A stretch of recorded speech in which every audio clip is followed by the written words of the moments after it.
Okay, so welcome to Quick Calculus. And ngayon magkakaroon tayo ng example sa L'Hopital's rule involving 0 times infinity. Okay? So we have here limit as x approaches 1 plus ng x minus 1 times tan ng pi over 2x. So let's first confirm, no? Check kung anong form to, no? Baka naman hindi applicable yung L'Hopital's rule, 'di ba? So limit ng x approaches 1 plus ng x minus 1. So, itong term na to, mag-approach ng 0. Tama? And tan pi over 2x is, check natin sa graph. So, we have here graph ng y equals tan x and this is negative 2.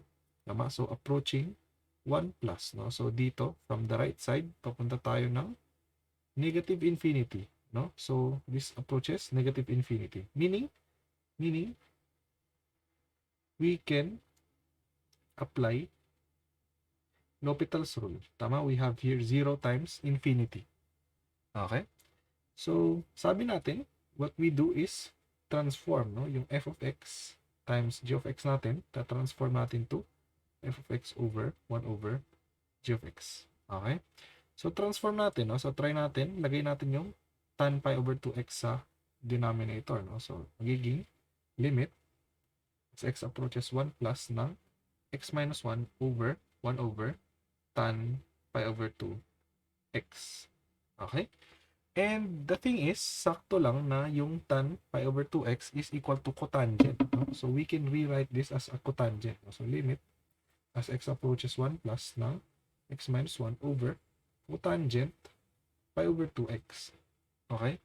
And now, we can check yung limit. No? So, yung x minus 1 is still mag-approach yung 0, yung cotangent pi over 2x, ito ay ngayon mag-approach na din ng 0. No? So now we have the form 0 over 0. And we can apply the L'Hopital's rule.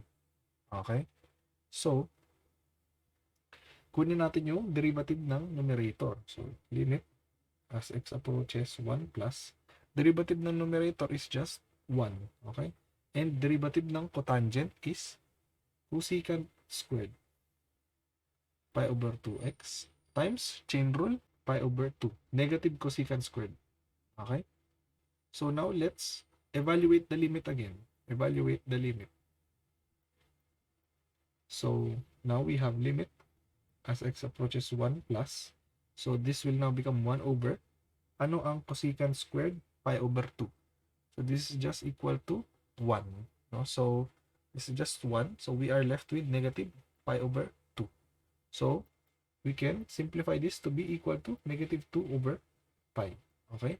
So, yung limit natin ng x minus 1 tan pi over 2x as x approaches 1 plus is now equal to just negative 2 over pi. Okay? So, ito yung case natin kapag we have here the limit ng in the form 0 times infinity. Okay? So, see you in the next videos.